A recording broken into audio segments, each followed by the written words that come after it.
Um, with all of that being said, and the awesomeness that has just transcribed with Howard and all this, we do have to go on to our next presentation. So I want to welcome uh, Kyra and Kyra. Am I pronouncing that right, or am I butchering your name? And Michael Kilman for our next presentation. I'll hand it off to you and and welcome. Thank you. Thank you, Joe. Let me share our screen here so you guys can see our presentation. Kira, did you want to say anything while I'm Oh, I was doing going it? to say it's Kyra. It's a weird one to pronounce. Sure. Okay. Cool.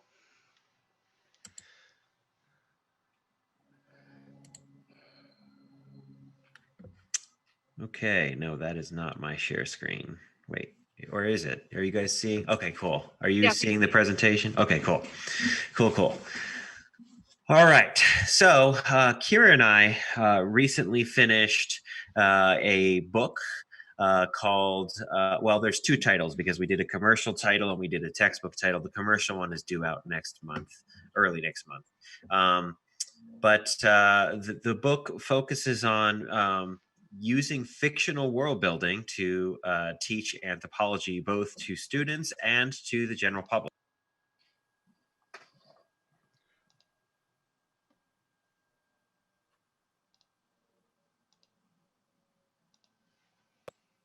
Oh, right. There we go.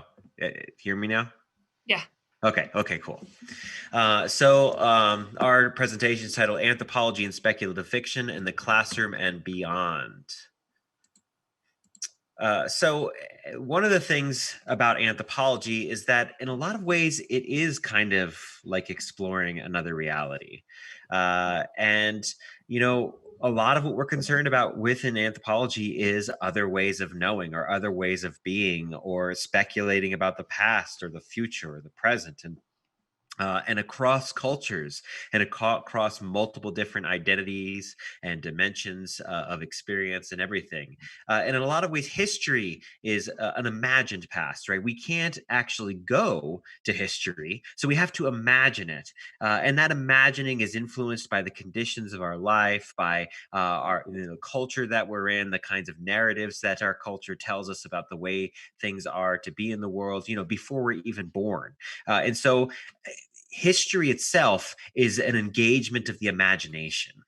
And we do this the same thing with the present too. We imagine the present, and this is so clear right now. If you look at the debates and the conversations surrounding social media, right, we all kind of live in a different reality, especially if we're on different sides of political divides and stuff.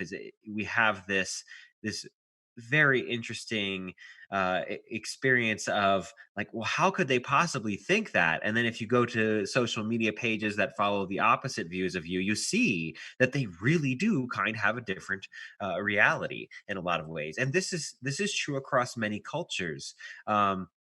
And this gets all the way back into Sapir-Whorf stuff, and I know that's still obviously a controversial hypothesis, but the idea that your language certainly influences your perception doesn't seem so crazy if you look at what's been going on places like social media. And alongside anthropology, speculative fiction also is about exploring other questions, other realities, other ways of knowing.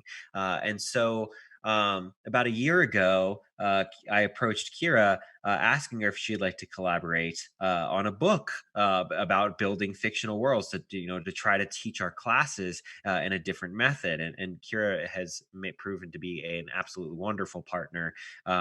She knows biological anthropology far better than I do, and so and so she focuses more on the biology and the archaeology, and I focus more on the cultural and linguistic side of things. And it's been a wonderful partnership. Uh, um, uh, Working together on this, and you know two things with anthropology that we are often considering on a regular basis, especially with cultural anthropology, but really across all the fields when we're asking our bigger questions. And the first is, what is necessary being a human? What things do we have to do? And what are the adaptations that we develop as a culture that are, that help us deal with those adaptations? And the other one is, what is possible, right? Because even though, let's say we live out in a desert, there's certain necessities that we must deal with in order to survive in a desert climate. But if you look across the world at all these different cultures and deserts, there's a lot of variation, a lot of possibilities, a lot of options. And the same can be said about speculative fiction. If you look at different books that focus on desert cultures, you have different experiences, and for good reason, because there's a lot of possibilities out there. So speculative fiction really is fertile ground to explore and teach these other ways of knowing, and to really recognize variation across culture. So, and then I'll let Kyra talk for the next one. Yeah, go ahead. You can go to the next slide. Yeah, so when we started this, I think the initial push was we wanted to kind of make fiction writing better, but we realized very, very quickly how good this would be pedagogically.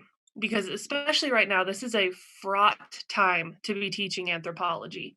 Everyone's guard is so high right now. And whether or not that comes from a real place of oppression or a fictionalized place of oppression, people are just, everybody's angry and freaked out right now. And it makes it really, really difficult to talk about human difference because nobody wants to talk about difference. And we realized that fiction was an excellent way to approach this because you're not defensive when you approach fiction the same way you are when you approach other people. One of the first questions I asked my students when doing this textbook was, why is it so much easier to be culturally relative with a fictional character than it is with a real person? And their answers were excellent. They were talking about, like, well, you're in their shoes. They're not the other, they're you. For the moment that you're reading that or that you are creating them, you are that person. So you don't have to worry about, well, why are they doing this? You don't have to think about the otherness of them because they are not othered in that moment. So this fiction writing approach allows people to really just kind of take down those walls and really live in somebody else's reality. And if you can practice that, if you can kind of get them in that headspace, it's really, really easy to pop them back into the real world. And all of a sudden, they're not looking at other people as different or strange. They're looking at them as humans. They're in their shoes. It's like a shortcut to cultural relativism, which is excellent. And it works really, really well with anthropology because we have this whole idea of holism and intersectionality. And that can be very, very difficult to teach. So when we started kind of building this book, I started thinking about deconstruction and analysis. 'Cause analysis means to deconstruct, right? So we can deconstruct these cultures, and that's very helpful. Like we can break them down into their component parts, but allowing students to build their own worlds allows them to rebuild those pieces. So you're not just taking apart the clock, you're putting it back together and seeing how all of these gears and all of these pieces fit. You can go to the next slide, Michael. So it works very, very well. It allows them to kind of fit all these pieces together. So they understand things like identity markers because they're already in somebody else's head and they're kind of training themselves to do that. So identity markers are less confusing and they can understand how those things tie in. Like, how does your gender tie in with your religion? How does your social status help to build your political stance? They can kind of fit these things together and kind of play with them and make their own societies. And by doing that, it really, really helps them to understand these things in the real world. Go ahead, Michael. All right. Um, So, what is world building, right? And I got a couple pictures up here for you guys. Orcs, and a picture from The Expanse is in the background. If you're not a fan, it's one of my favorite sci-fi shows.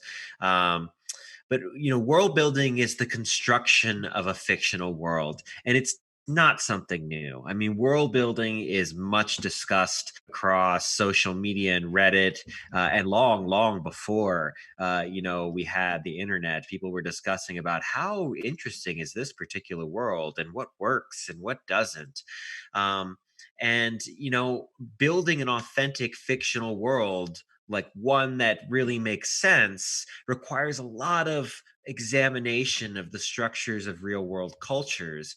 And I think a lot of the equation that's been missing from a huge portion of people's world building is anthropology. We have this whole science that does nothing but deconstruct cultures and try to understand their component parts so that we can better make an analysis of the wider system of culture, right? And I think that anthropology is a wonderful tool to do that. And by authentic, by the way, we mean holistic and takes into full consideration, of the various elements of culture and identity. And places where we see this, go wrong are, for example, Tolkien's orcs. Now, J.R.R. Tolkien is kind of like this really high bar for a lot of people because he built his own languages. He built this massive history and mythology and in the Silmarillion. The Lord of the Rings is just this fantastic fantasy epic. But one thing he does really is kind of demonize the orcs, and the orcs are just an orc is an orc is an orc is an orc. And you can see that as a kind of reflection of the lot of ways that we other people, right? And realistically, in the real world, if you had an orc culture, one capable of wielding and brandishing weapons and siege works and all kinds of stuff, they would have orc scholars, orc scientists, orc chemists, all the orcs who study metallurgy, various different kinds of groups realistically to even be able to make the weapons of war. And so um and of course, there's just no variation there. Every orc is kind of really just a nasty copy of everything else. And if you look at the wider fictional world, with the exception of maybe like the Netflix movie Bright, orcs are always the bad guys, right? And they are kind of they're gross. They probably smell bad, and we look at them and they look hideous, and they have all like the negative markers that we associate with like fictional races. And Kyra will talk about Lovecraft here, but the orc is kind of like the very essence of the racism that's present in Lovecraft's work, right? Also with Elder Scrolls, that series, you have the Argonian race, which has breasts, right? And they're cold-blooded lizards who lay eggs. Someone pointed out to me that a platypus lays eggs and nurses their young yesterday, but but generally, biologically speaking, the Argonians are kind of problematic, right? But they're also exactly a lot of the sexism and misogyny that's present in the video game worlds that people don't consider identity. If you look at women's armor in a lot of fiction, regardless whether you're talking about video games or films or books or whatever, it's sexualized. It's not for the purpose of armor, which is to protect you from arrows and blows and all kinds of stuff as best it can. So you see this huge problem of the background kind of cultural racism and misogyny manifesting itself into our media, which is of course no surprise. But by building a fictional world, learning how those work based on real cultures, we can deconstruct some of this stuff in meaningful ways. And we do have great examples of world building.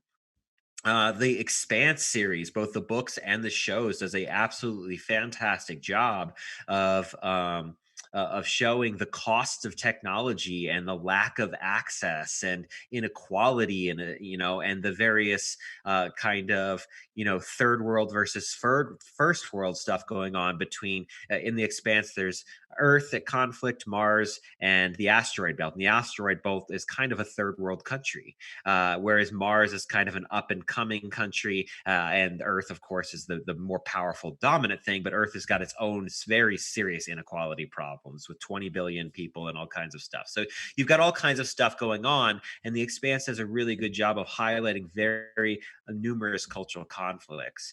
And N.A. Jemisin's book, The City We Became, which came out in April, also shows us that we can use science fiction in a contemporary setting in the present, integrating alternate realities and overlapping quantum physics and all this other kind of stuff to look at modern issues. In her book, you have people who are literally becoming avatars of a city, and they're facing, and these are almost all the main characters are people of color, and they're facing things like being recorded on a phone for being present in a park and having the cops call them on them, or gentrification is a key issue in this book, right? And so we can actually use speculative fiction to open up spaces for conversations about contemporary social issues in meaningful ways.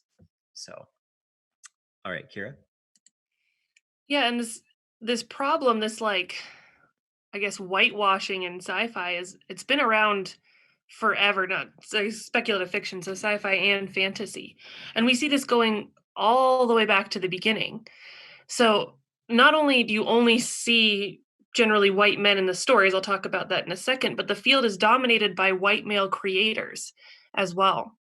So you've got all these authors and they're writing from their own perspective, which of course is fine, but it's a singular perspective. So we're trying to cover the whole of the human experience and like a theoretical human experience from a single viewpoint. And this isn't just sort of a passive accidental thing either. There was an organization called organization or group or something called the Sad Puppies. And their whole thing, they were a group of right wing men who decided that they wanted to make sure that nobody who wasn't white and male got an award at the Hugo Awards. So the Hugos are like the big science fiction and fantasy award organization. And they would go in and essentially like hack the voting. So they would just like really just kind of flood the votes for anybody who was white and male. So a lot of authors were getting their stuff forced off to the sideline just because of their color or their gender. So this problem, it's not just a passive one. People are actively attempting to keep us in this paradigm. And when you start to look at the perspectives of the stories, it becomes really, really apparent. Like I love old school sci-fi, like old pulp fiction sci-fi. I just adore it. But it's so racist. Like H.P. Lovecraft is one of the worst offenders of this. He doesn't even make his others like aliens. They've got they're the lizard or the fish people, and you've got the elder gods, but most of the time his others are just straight up people who aren't white.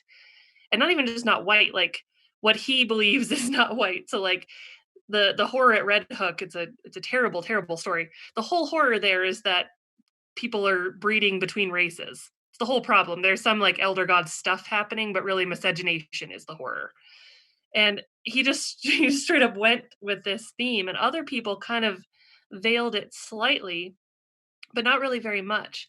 So you have these others like these alien races and these fantasy races like the orcs in Tolkien. And a lot of times they look very, very much like other races of human. Like you can see in this amazing stories down here that that Martian is just very much a racist caricature of somebody from China. And women are the same way. You only really see these stories told from a male perspective. And so women are either like the MacGuffin of the thing, like there's something to be rescued or a prize at the end, or they are somehow terrifying, like they take over the world and men have to stop the horrible takeover of the female race or something like that. But what that does, the reason that this is a problem is because when you're growing up reading these things, or even when you're an adult reading these things, that becomes part of your thought process. So you start to view the world from that same perspective. You see others in that same sort of terrifying monster category. It doesn't allow for diversity. And we have the potential to have so much more in the realm of fantasy and sci-fi. And we're starting to see just little bits of this coming through, like Black Panther is an excellent example of this. That is a distinctly non-European science fiction story. And that's something we've never really had in movies. You don't see it very often. You see some things like Michael's going to talk about Avatar: The Last Airbender here in a second. That is a fantasy show that's based almost entirely in Asian mythology and indigenous mythology. And it's one of the highest rated shows that's ever been made. People adore it because you're seeing things from this other perspective. And it, instead of making other people and other perspectives monstrous, it sort of incorporates them into your own personal mythology. So being exposed to these new and different and diverse types of speculative fiction makes you much more accepting of diversity in the real world. Yeah. So, all right. So, one of the things that we came up with in our book is a different kind of approach to understanding difference. And it's our fourth chapter of a book. And the chapter surrounds a concept called the three C's. And this was one of those things where I was in the classroom one day and someone asked me, spontaneously, this was a couple years back, how do we really understand people? And it's just one of those moments when I just like wrote something down on the blackboard and then I took a picture of it with my phone after because I was like, this is a really useful way of doing this, right? And the three C's takes both either fictional characters or real world individuals and attempts to give us a little distance with them, give us a little space, right? And this is the essence of cultural relativism, right? Cultural relativism isn't just about anything goes, it's trying to significantly understand other people, regardless of whether you agree with them or not. So the three C's is kind of, I guess you could almost say four C's because there's cultural relativism, right? But it's really an attempt to approach cultural relativism from a more calculated way so that we can kind of step back for a second. And the first of the three C's is context. This is the cultural body of knowledge. This is everything that is going on as with the culture as a whole, right? Not just about individuals. This is about the whole culture itself. This includes, what are the religions that are available? What's the history up to the present? What is the economic system? What's the language that people speak or the multiplicity of languages, right? So this is the overall arching cultural structure. And the three C's are very much like Russian nesting dolls, right? So you have the context being the biggest one.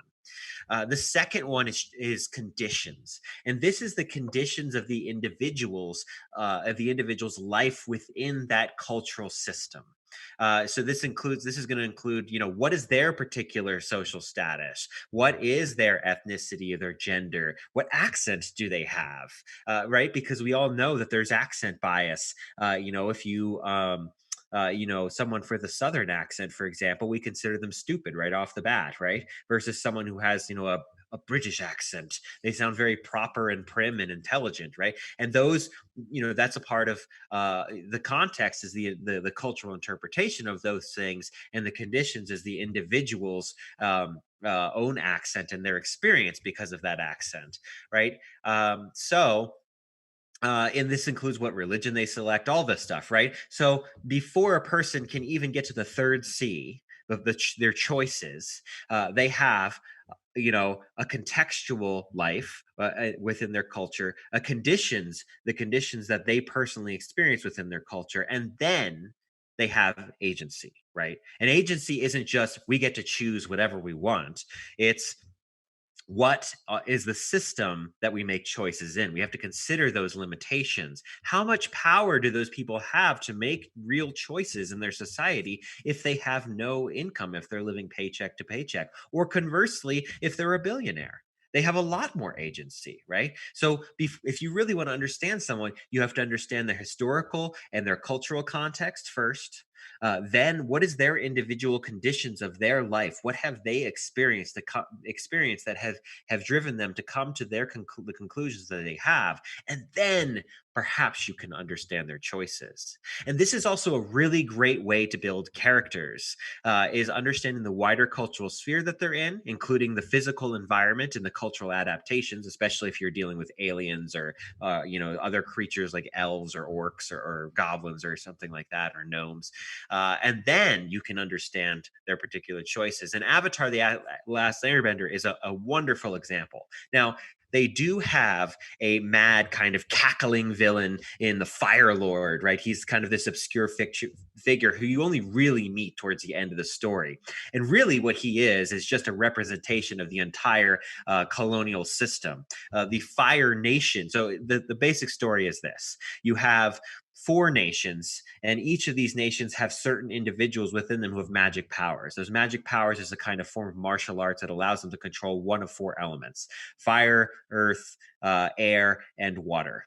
Right, and so the Avatar is the only person who can control all 4 elements, and he is said to bring balance upon these 4 nations. Well, 100 years ago, he vanished. No one knows what happened to him. And then the story takes place when they find him, and it turns out the Avatar got frozen in an iceberg, and he's been missing for 100 years. And during that time, the Fire Nation has waged a colonial empire war, like an invasion, and built this massive empire to try and conquer all the nations. But they're not finished yet. They've gotten through a lot of the Earth people. They have completely committed genocide against the Air people. There's only one left, which is why it's called The Last Airbender, and it happens to be the Avatar himself. So there's mass genocide committed. And by the way, this is a kid's cartoon, and they're dealing with these really intense, heavy topics. And in some ways, it does feel like a kid's cartoon, but it also really helps you to understand the characters. So the Avatar's main kind of adversary, main antagonist, is a guy named Zuko, who is the son of this mad, cackling Fire Lord, right? And in Zuko, was punished by his own father and exiled because he questioned a particular moment of one of his father's decisions, right? So he's this mad kind. So here's this antagonist who goes through this struggle and strife. His only redemption is to catch the Avatar and present him to his father. So he's chasing him all over the world throughout this series. But as this happens, Zuko has kind of a redemption arc, and he begins to understand all the pain and suffering that the Fire Nation has caused upon people. So he begins to see the negatives of colonialism, and ultimately, a little bit of a spoiler alert, ends up joining the Avatar and working with him. But using the 3 C's, you can look at both the Avatar himself and understand where he's coming from, but also the antagonist, understanding where he's coming from. And this makes for such a better story instead of like the mad cackling villain, because you can kind of empathize with this guy. And then his redemption arc becomes far more rewarding because of this, right? So the 3 C's, both for fiction and for understanding real cultures, can be a wonderful tool, to engaging with people, especially with people who are very different from us, who adamantly disagree. And that doesn't mean you're going to like what they believe, but it does help you to work with people if you understand them. So that is our presentation. What's everybody's questions? I'm gonna stop the screen share here in just a second. Our contact info here. The picture here in the center is the world building book that'll be out early next month for the general public. We are using our textbook in classes now, so this is our first full-fledged semester using this book. So it so far it's been absolutely wonderful. So all right.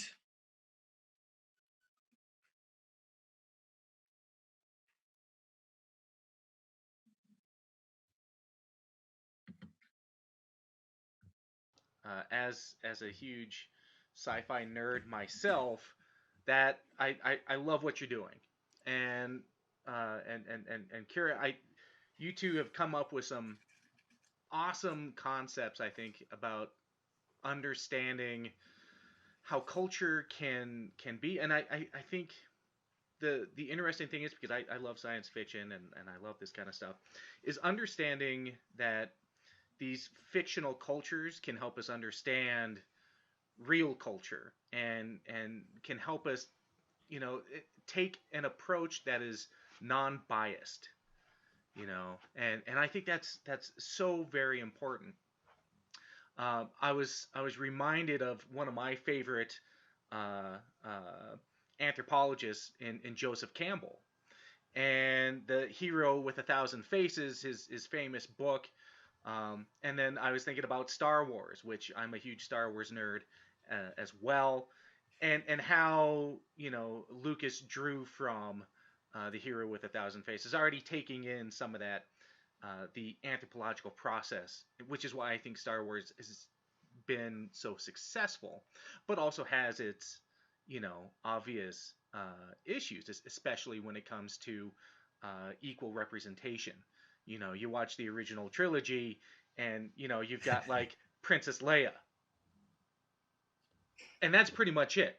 Except for a few seconds of like Mon Mothma, and as another female character, and then and then having people of color. There's also aliens and stuff like that, but representation has been an issue, and so even like with the new Star Wars films, there's more representation, but even then, there's still issues, and science fiction is getting better at representation, but it's not quite there, you know. And I Yeah. think what you're doing is, I think it's absolutely fantastic. I think, and I am excited to read your book. Um, I think it's going to be very interesting uh, to to look at, and then because I'm a big fan of this stuff, to critique and like learn from, and possibly use myself, because I think I think you're onto something, especially for those of us uber sci-fi nerds.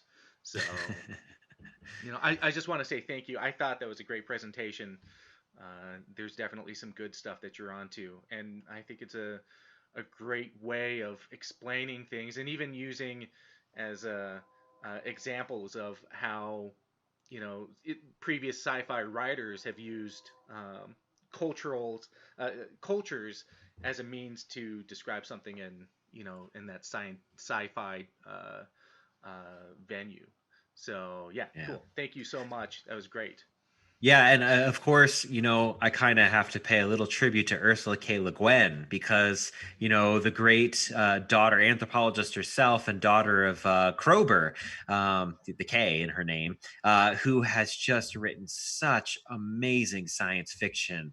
The Avatar really is kind of a ripoff of her great book, The Word for World is Forest. Avatar with the blue aliens. I mean, it's pretty much the exact same story without the white savior complex in Avatar. So, but also her book, The Left Hand of Darkness, the way she just plays with sex and gender, and that no one had ever done that to that point in history at that point, and asking really deep questions, or The Dispossessed, which looks at functional anarchy, and asking deep political questions. So, the realm of speculative fiction done right allows us to really play with ideas and technologies. I mean, so much of our technologies are deeply, deeply inspired by things like Star Trek. I mean, cell phones and laptops are straight Star Trek technology, right? So, there's a lot of things that we see these ideas in science fiction that people come up with, and then people come and make them a part of our reality. So,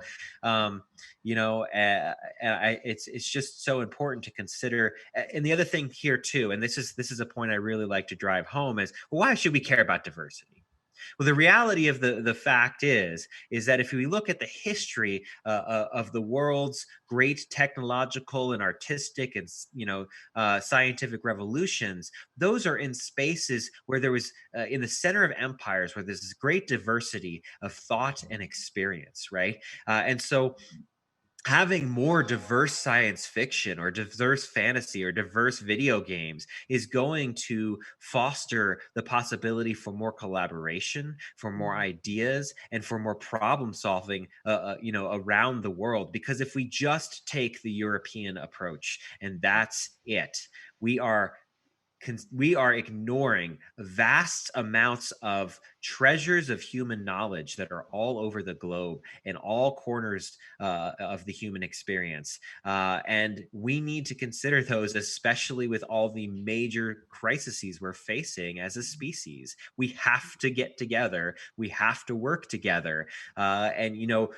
If we can start getting people to tell more complex stories with more complex characters, we can start mirroring that in our everyday world too. So I have a that question. was, sorry, yes, one quick thing, and then sure, and that was kind of the inspiration for writing the book too. So go ahead. Yeah, I think this is a great way for students to learn about cultural relativism and just about culture. What kind of activities or assignments do you have your students do with this book that's their product so that they deepen the understanding of what you're presenting? Because I just think this is so terrific. I've used novels in my anthro classes to get into the emic perspective. But this is, I mean, do students create their own stories? Is that what you're having them do? Yeah. Yeah, so Michael and I have two slightly different approaches to our assignments. The way that I'm doing it is they have a quiz every week on the chapters, and there's a little, like a short answer question, and it'll be little sort of pieces to help them build this world. So like, what your main character, what is their family structure, or how many genders exist in this world? And at the very end, they're going to, I've given them two options. They can either write a short story set in this world that covers a number of these topics, or they can write an ethnography of this fictional world from like an anthropological perspective. And so far they've been really enjoying it. I know Michael's got a bit of a different structure though. Yeah, and we try to set up the book so that you can do a little bit more your own thing. But mine do chapter quizzes as well, and then they have 5 world building essays throughout the term. And so throughout those essays, they take the knowledge from several assigned chapters, and they try to integrate elements of their character and environment and different cultural sphere. And then their final is they can choose to do a short story or a chapter in their own fictional world. They can partner with another student and they can have their cultures clash together. Or the third option is they can take another fictional world building thing if they're not so creative inclined and do an analysis based on what they learned from the term. But everybody has to build the architecture of the world throughout the term. So yeah, that's essentially how we set it up. The commercial version is going to have chapter exercises that will kind of like, okay, build a key symbol in your world, or choose an economic system and how does it relate to the political system, that kind of stuff. So the commercial version is, we're restructuring the textbook version to be a little less academic and a little bit more like giving them exercises or workshopping different ideas a little bit more. Anything else though before we go? No, that's good. Yeah, thank you so much. Okay, so Chelsea says, aside from research, what do you think is the best way to inclusively write about characters of other races and genders apart from our own without falling into stereotypes? Do you want to go first, Kyra? Or? Yeah, I think the best way to do it is to learn about people. So to go and actually, take an ethnographic perspective on this and go and talk to people and ask them about their life experiences or read about their life experiences, like really find those firsthand perspectives and start from there. Because if you're starting from those old pulp fiction perspectives, you are definitely going to fall into that trap every time. But if you talk to real human beings, then that can inform your fiction. Yeah, and I also think there has been some people who say, well, you shouldn't write about other cultures that aren't your own. To which I say, well, then how can you ever possibly write really good, authentic fiction? You have to include diversity. And the trap that we fall into in writing other cultures is the stereotype, is the, hey, I saw a Hollywood Indian and I'm gonna replicate that idea, right? Rather than looking at the complexities and contributions of indigenous people and seriously considering them, and also not just saying, okay, well, here's an artificial intelligence, because this is a big theme in my own science fiction novels, is here's an artificial intelligence, here's going to be the Western perspective. Yeah, but what about other cultures? Will other cultures necessarily be afraid of artificial intelligence? Will they work with it different? Will they have a different relationship? Of course they would. Why would they have the exact same relationship and colonial anxieties? Because that's essentially what our fear of AI is colonial anxieties, as the Europeans do, right? So there's a lot of different elements too, when you're including fictional species, of making sure that there's individuals, right, with representation when it comes to ethnicity. Is everyone else who's non-white is a community, and white people are individuals who don't reflect, right? And that's a huge detrimental factor in writing if every other culture is a community except for the main character. And so I think one of the things you have to do with diversity is, if you're going to write about another culture, especially a real world one, is make sure you have individuals who disagree with each other.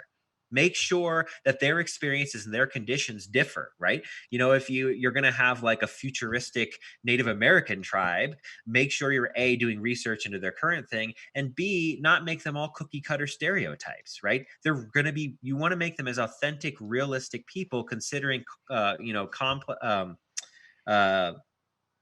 context, conditions, and then their choices, right?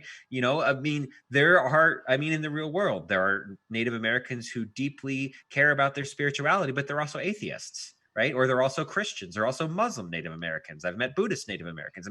They have the same range of complexity as anybody else. And yet when we write them in fiction or show them in film, we make them this one cookie cutter option. And I think that's where we fail, rather than showing complexity of identity. And if we can get people to have more complex identities in fiction, then we move away from cultural appropriation and into asking real deep and meaningful questions about relationships between cultures.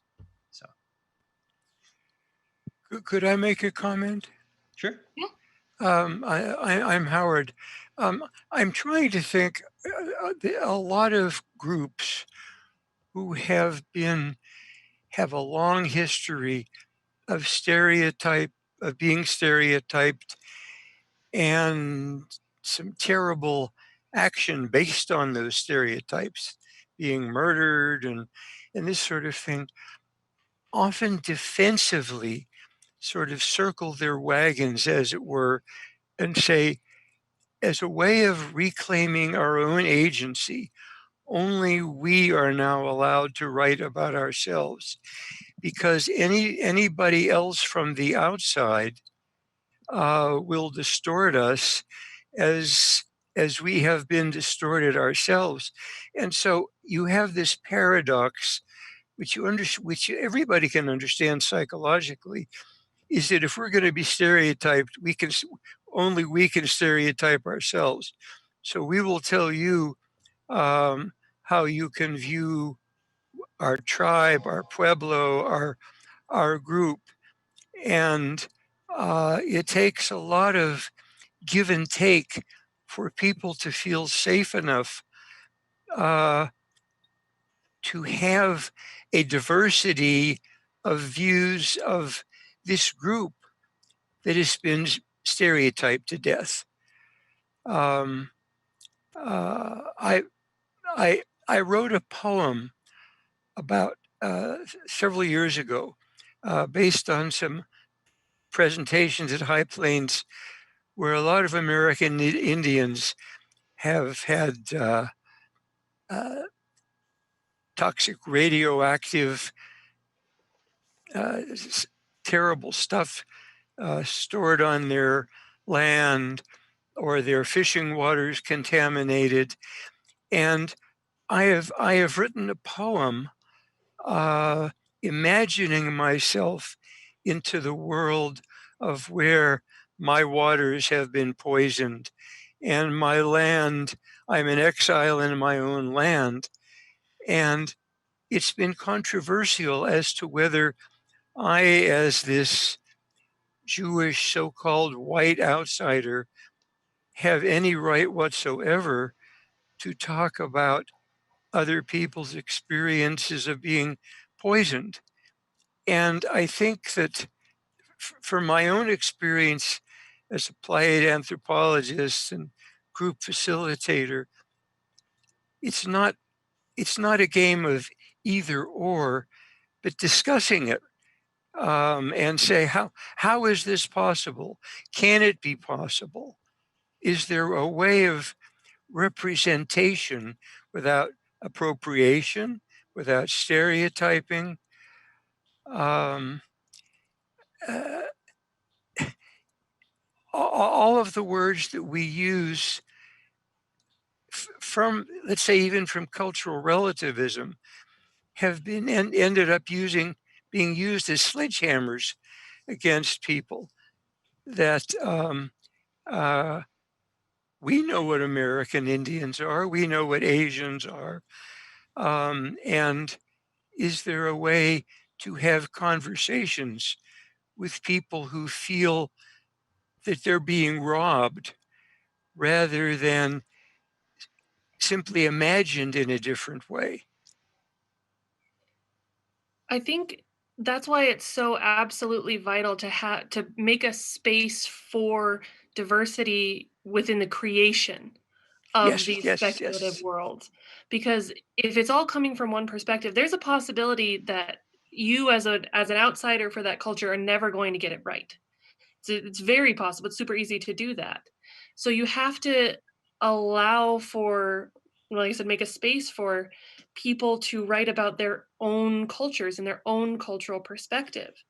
And then as we get more and more of that, it will become a lot easier for Yes. everybody to discuss this cultural difference because you've got people speaking from their own perspective. Nobody is taking anything from them at that point. Good. And then as these barriers sort of break down, we can have that kind of broader, like cross-cultural communication. But I don't think we can actually have that until they have that space to make their own fiction. That's wonderful. Yes. Yeah. Yes. And I mean, oh look, there's pushback within groups too. Rebecca Roanhorse has written a wonderful series. She's got 2 books out. It's about Native Americans in a far dystopian future after climate change, and she herself is indigenous, and there's been a ton of pushback against her work from her own tribe, and whether or not she should be talking about this cultural knowledge. And these are really important conversations that we need to be having, but like also you can't, I mean, we can't just neglect different perspectives in our fiction either. It's really tough. And one thing I always recommend too is if you feel like you're doing something that walks the line, get feedback from those groups. Find a Yes. sensitivity Yes. Yes. reader. Find someone who can take a look at your work and say, look, am I legitimately stereotyping people, or is this a solid representation? And it gets really hard if you project into the future, right? Because what's solid representation of any culture 1500 years from now? So but absolutely, like, that's why consultation with communities is often a good thing too. Yes. So Yes. I was kind of like going along with one of my questions, or maybe comments, I guess, about the idea of collaboration in the work and the collaboration beforehand and then also afterward. Because a lot of the time, even if you do have sensitivity readers, if an author isn't necessarily taking in that information in a good way, if they are, oh, okay, but I disagree with that, I'm going to keep going with this, you do have to kind of like use your own judgment as far as like any feedback that you receive for anything, you have to filter it. But something I'm interested in is agency as far as those collaborations and the ability for someone to say no, like don't come into this cultural site. No, don't dig up that particular grave site. The same way as in the fiction that we write or the storytelling that we do, like to say, no, this is a boundary, and to kind of understand our boundaries and respecting those boundaries. I think that's also kind of part of the research that you guys are talking about, this deep level and extensive level of research that you have to have as a starting place, even before you start to try to collaborate with people. Because if you just go up to someone asking them to do all of that work for you, that's not a good way of approaching collaboration either. So there's just a lot of these things to be thinking about with regards to agency, the agency of your characters, the agency of the people that you're working with, the agency of you as an author to be able to push back against, let's say, an editor wants a particular view of that world, or they are more comfortable with the stereotype than they are with what they don't know about it. And so there's sort of this agency issue, it seems like, in every step of the process. And I was interested in the whole idea of like the way that outlining these imaginative worlds that we've seen and outlining what's possible within the imaginative world, what that tells us about where our imagination is at as a society and the different societies that we have within that. Like the limits of our imagination right now are what lead to those stereotypes, and what has created those stereotypes, and what has created that sort of, honestly, like a very boring approach. If you keep seeing that over and over again in science fiction, we hear of the formulaic story, and those formulas being based on a very particular set of imaginative parameters. So it's interesting to look at how are we making those parameters, and then what can that tell us about where our imagination is at right now as a society? Where do we allow for surprise in our own conceptions?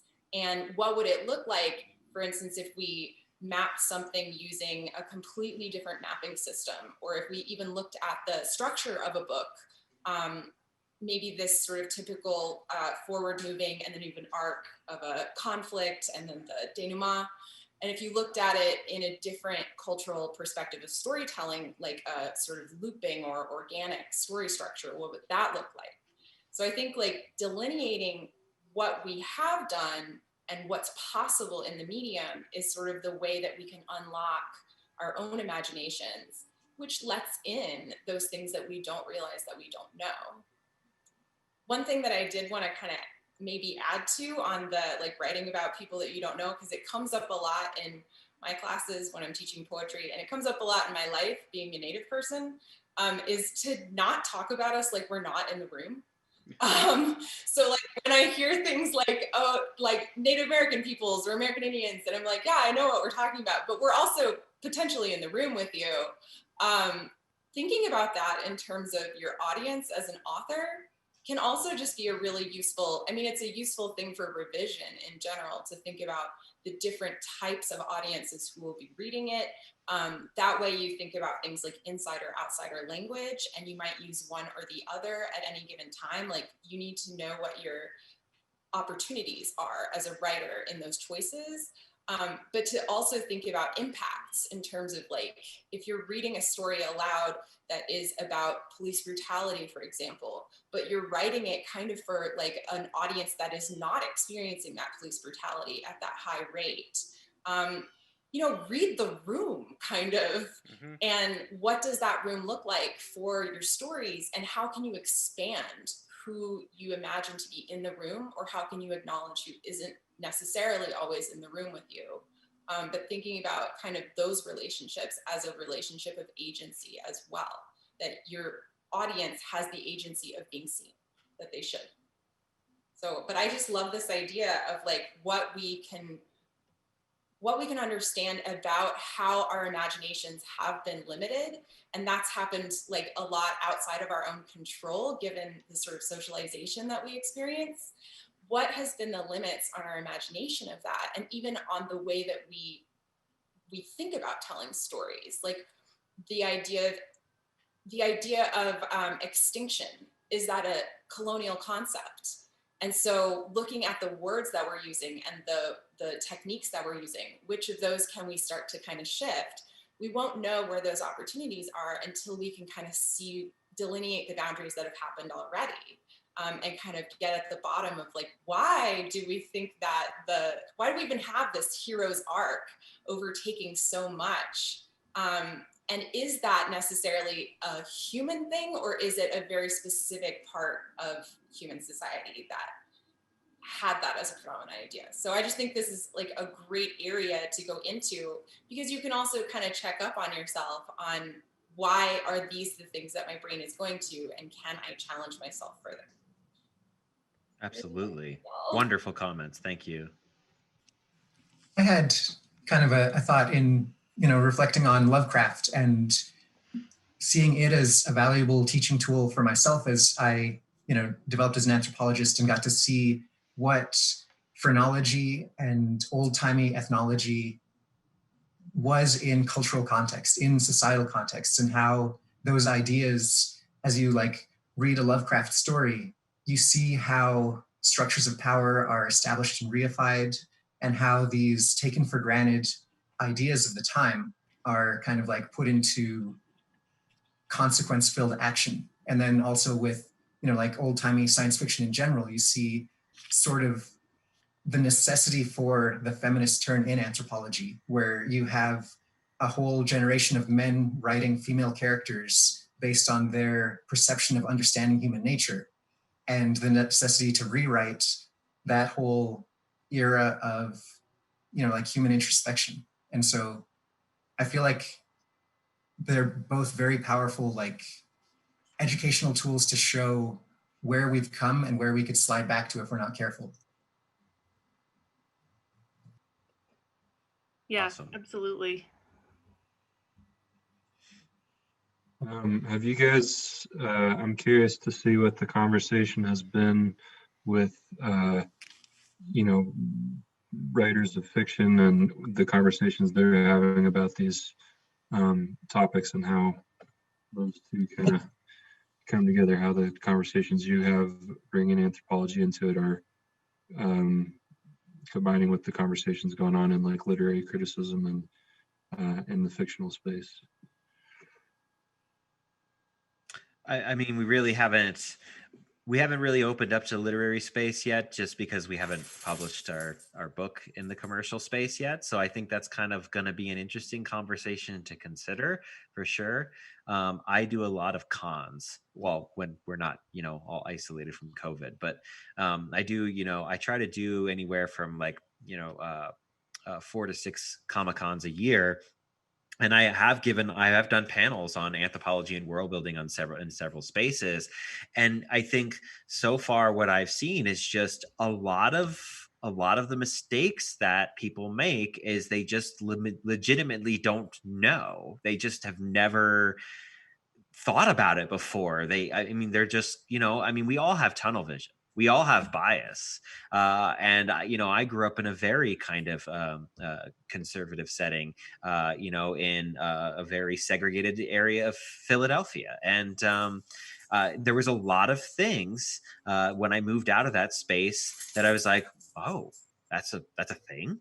And so I was forced to completely reevaluate the way I looked at the world and then of course becoming an anthropologist as I went out into different communities and had different experiences. And so the conversations I've had with a lot of people at places like Comic-Cons has really been kind of like, that's a thing, that's possible. And I think that was one of the functions of being at Comic-Cons for the last several years and writing this book was like, there's just a lot of things that people just are sincerely ignorant. And I think that word ignorant gets a bad rap, right? Because we're all ignorant.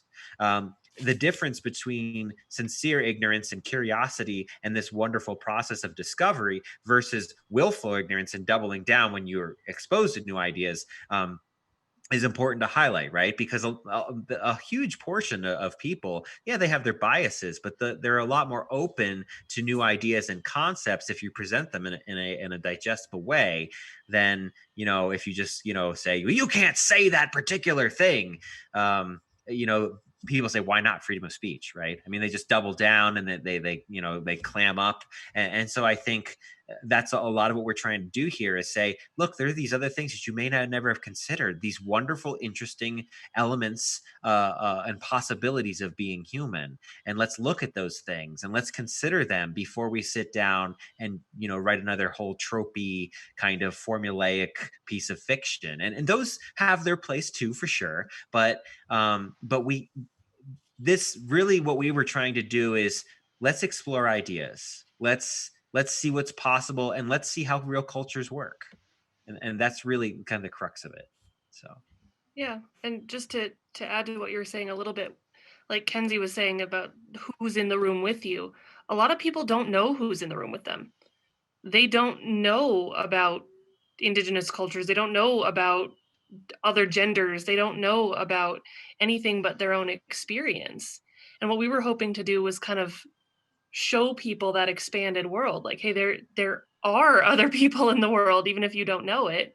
And even if you're boxed in by this, the sort of fiction you've always read, the real people are there. They have their own experiences. And we found that most people generally do want to interact. They do want to learn. They do want to be respectful. They just don't know how. So that's kind of what we were hoping to, is to like give people kind of an inroad into this conversation without, like I said, everyone's defensive right now. We wanted to kind of breach those walls in a way that wasn't threatening to people. You have to like diversity, right? That's not Exactly. the approach we want to take. We want to say, look, have you ever considered this? Have you ever thought about how our language and our gender relate? Have you ever thought about how political systems and economics and kinship and religion all mix together to create different experiences? Like, that's, have you, we're trying, I mean, writing fiction, and it doesn't matter whether you're talking about film or you're talking about video games or you're talking about books, right? They're all a deep and powerful act of empathy, or at least an attempt at a deep and powerful act of empathy. We're trying to understand especially you as the writer, you're trying to put yourself in other people's shoes, right? But how can you understand if you just simply don't know? And so that really was the project here. So Well, I think we're out of time. yeah, I was just going to bring that up, but what I want to do is I really want to thank both you two and everyone else who have contributed to this discussion, because this discussion isn't just about science fiction, but it's about how we relate to people. It's about creating that space to invite people to come in, to have that civil discourse, which in our current state uh, is difficult to find in some ways, and I think that creating that space in whatever genre, but especially I think in science fiction, I think is really important, because you can create these different narratives and create these different ideas. And so I'm really looking forward to um, hearing about what kind of successes you have in the future, and also what kind of problems you might experience as well as you're teaching these courses. I would love to see, like, for next spring or next fall, have you come back and say, like, this is what we've discovered as we've been teaching over the past year, like how to do this, and the good stuff and the bad stuff, and and then let us engage in this conversation. I think it's fantastic.